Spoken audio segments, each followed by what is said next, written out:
네, 안녕하십니까. 저는 작가 유정임이라고 합니다. 네, 환영해 주셔서 너무 반갑습니다. 저는 여러분들이 너무 잘 아시는 이문세의 별이 빛나는 밤의 작가로 방송을 시작을 했습니다. 제가 언론사에서 30년 일했는데요. 그 얘기할 땐 다 안 놀라시다가 이문세 씨 이름 나올 때 다 놀라시더라고요. 영원한 스타구나 이런 생각을 좀 해보게 됩니다. 지역의 방송작가로 일을 하다가요. 결혼하면서 이제 부산으로 자리를 옮겼고 방송사에서 이제 PD로 일을 하기 시작을 했습니다. 다큐멘터리를 많이 제작을 했고요. 그리고 국장으로 또 작은 언론사에서 대표로 일을 하다가 지난해 약 30여 년의 생활을 마무리하고 사표를 던지고 이제 내 시간을 찾아보자 해서 작가로 시작한 삶이 다시 이제 작가로 돌아온 그런 인생을 살고 있습니다. 저는 결혼과 함께 워킹맘이 됐습니다. 형제 중에 딸이었고요. 또 결혼해서 아내이기도 했고 1년 제사 10번 넘게 지내는 6대 종부이기도 했습니다. 워킹맘의 삶을 살면서 저에게 주어진 많은 타이틀 중에 제일 두려웠던 것이 워킹맘이라는 사실이었습니다. 어느 날 제가 엄마가 됐다는 사실을 잊어버리고 두 아이, 연년생 남자아이 둘을 키웠는데요. 슈퍼에 갔다가 작은 아이를 놓고 오는 적도 있었습니다. 아이가 둘이라는 사실을 까맣게 잊은 거죠. 어떻게 아이들을 교육시키고 내일을 지켜가면서 살 수 있을까는 저에게 주어진 굉장한 무게의 숙제였습니다. 너무나 힘들기도 했고 어떻게 교육을 시키고 이 아이들의 삶을 스스로 가게 할 것인가.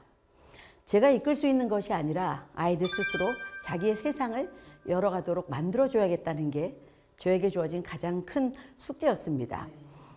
방송을 하면서 일주일에 한 번씩 소아정신과 선생님과 주부 프로그램을 맡았을 때 상담을 하게 됐는데요. 11년 동안 상담을 하면서 굉장히 많은 분들의 얘기를 듣게 됐습니다. 그리고 한 1년에 걸쳐서 일주일에 한 번씩 우리나라의 영재를 키우는 영재 어머님들을 인터뷰하기 시작했고요. 잘 아시는 하버드, MIT와 같은 아이비리그 현장에 가서 취재도 하고 아이들이 자살을 하는 자살 현장에 가서 부모님들도 만나면서 정말 많은 교육 현장을 다니게 되었습니다. 어느 날 제가 휴가를 내고 친구하고 커피를 마시고 있었습니다. 아이들이 다니는 학교 바로 근처에서 커피를 마시고 있는데 전화 한 통이 왔어요. 앞에 있던 친구가 전화를 받더니 왜? 시끄러. 끊어. 그리고 전화가 딱 끊겼습니다. 왜? 라고 물었더니 5학년이 된 아이가 개학 첫날 교과서를 다 놓고 학교에 간 겁니다. 엄마 급하니까 빨리 교과서 좀 갖다 주세요 하고 전화를 한 거예요. 근데 이 엄마가 아니 끊어. 그래서 제가 이렇게 물었습니다. 갖다 주지. 아이가 얼마나 급해서 전화를 했겠어. 그랬더니 이 엄마가 아주 단호하게 12살이나 된 아이를 스스로 할 수 있게 독립시키지 않으면 평생을 끌려다녀야 된다. 이렇게 얘기를 했습니다. 그때 저는 조금 이제 헷갈리기 시작했습니다. 저 같으면 얼른 갖다 줬을 것 같았어요. 그래서 일주일을 기다렸습니다. 그 다음 주 방송 시간이 돼서 방송이 끝나고 소아정신과 선생님께 그 이야기를 건넸습니다. 그때 선생님이 들려주신 대답은 제 육아의 가장 중앙점이 된 하나의 사례가 되었습니다. 선생님이 제 얼굴을 딱 보시면서 선생님 갖다 주는 게 맞아요? 안 갖다 주는 게 맞아요? 라고 했더니 제 얼굴을 딱 보시더니 왜 정답을 찾으세요?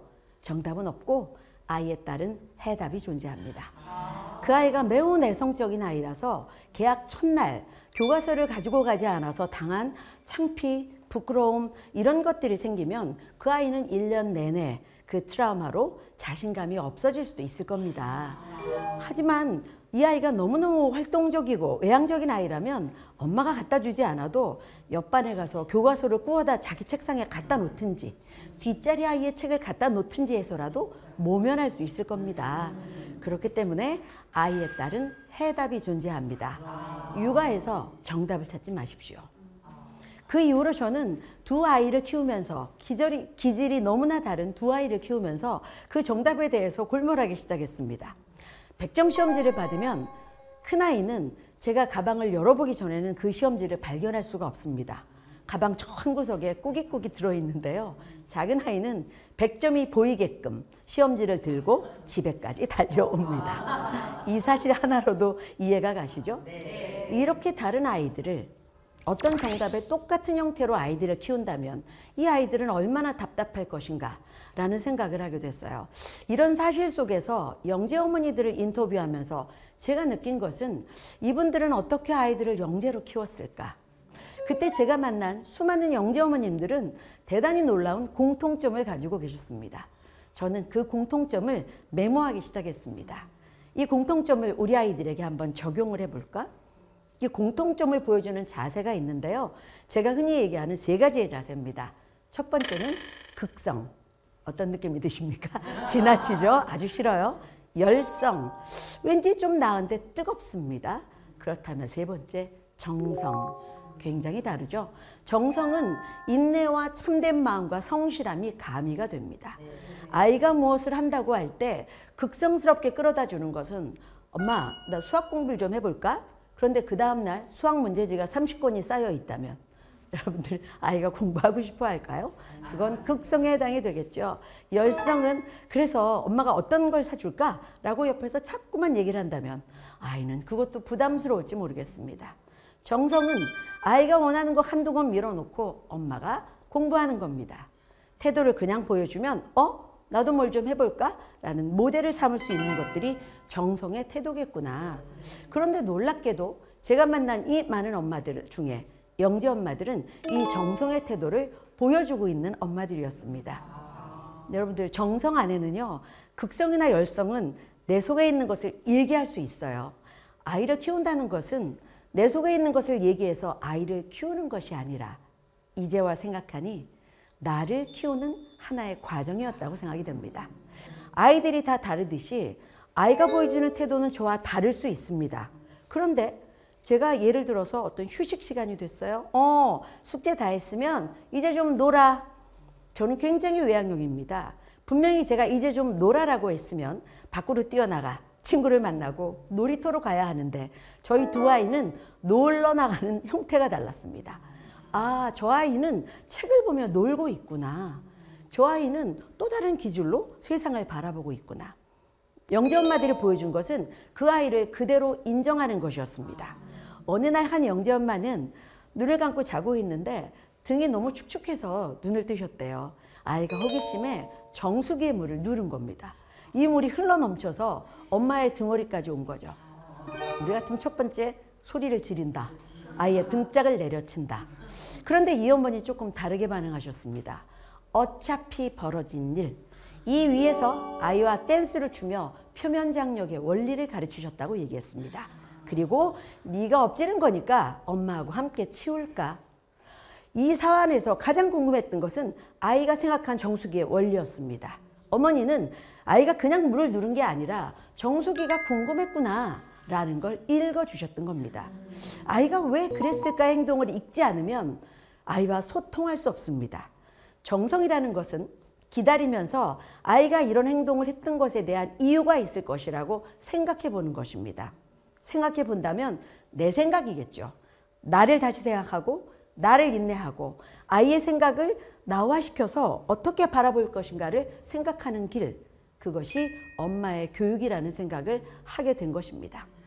이 이야기를 듣고 온 어느 날 방송 인터뷰를 하고 돌아온 날 그렇구나. 아이에 대해서 조금 다르게 관점을 바꿔야겠구나. 흔히 아이들이 조용하면 사고 친다고 하는데요.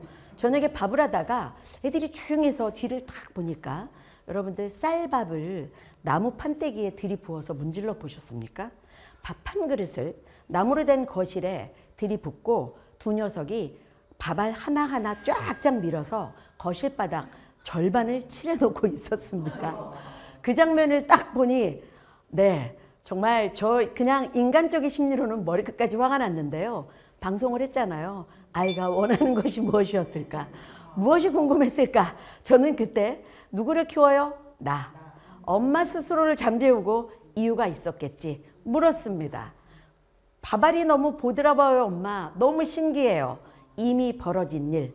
밥알을 다 문지르고 물감 가져와. 물감을 풀어놓고 손바닥 찍어 데칼코마니 그림을 만들기 시작했습니다.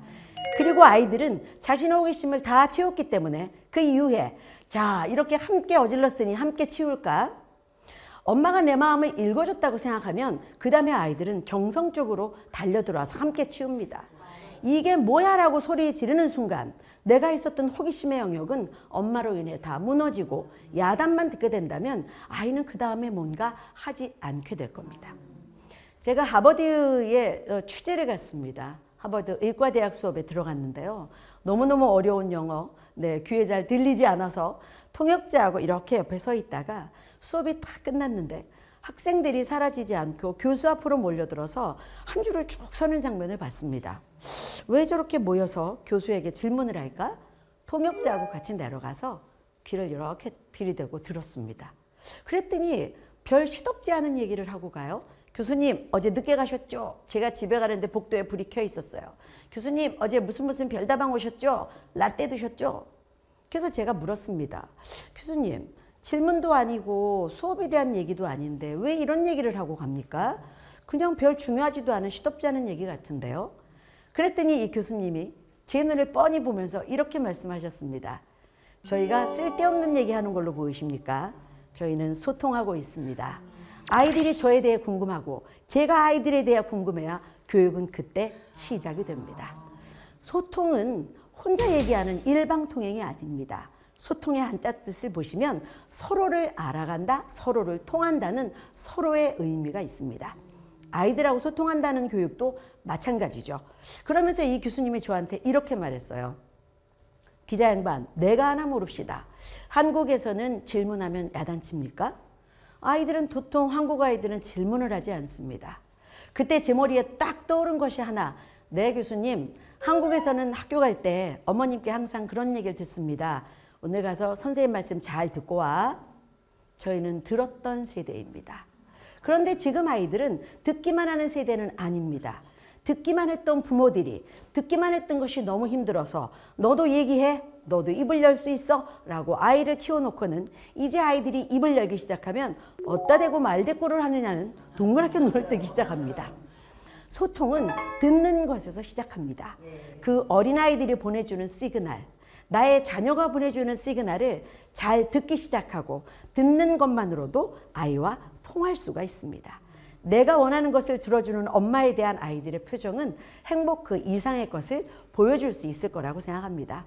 무수한 어머니들을 만나면서 느꼈던 잘 들어주고 아이들의 마음을 헤아려주고 그리고 초긍정 인내로 아이들을 격려하면서 나를 키우는 일, 그것이 엄마의 길이라고 생각했습니다. 아이들을 키우려 하지 마시고요. 아이들을 이렇게 끌어가려 하지 마시고요. 그 아이들의 시대에, 그 아이들의 열린 미래에 아이들이 무엇을 원하고 무엇을 말하고 싶어 하는지를 귀를 열고 들어주시기 바랍니다. 한마디로 저는 이렇게 얘기합니다. 아이가 말귀를 알아들을 나이가 되면 말을 하는 것이 아니라 말귀를 알아들을 나이가 되면 들어주기 시작하십시오. 말귀를 알아듣는다는 것은 말을 할 수 있다는 이야기입니다. 10분만 참으시고 30분만 참으시면 놀라운 기적이 벌어질 겁니다. 아이들은 의외로 무한한 가능성 덩어리입니다. 아무것도 하지 않고 그 아이의 이야기를 들어주는 것, 눈높이를 맞춰주는 것, 마음을 이해하는 것만으로도 아이는 스스로 엄마에게 SOS 신호를 보내줄 것이라고 생각합니다. 네, 제 이야기 함께해 주셔서 고맙습니다.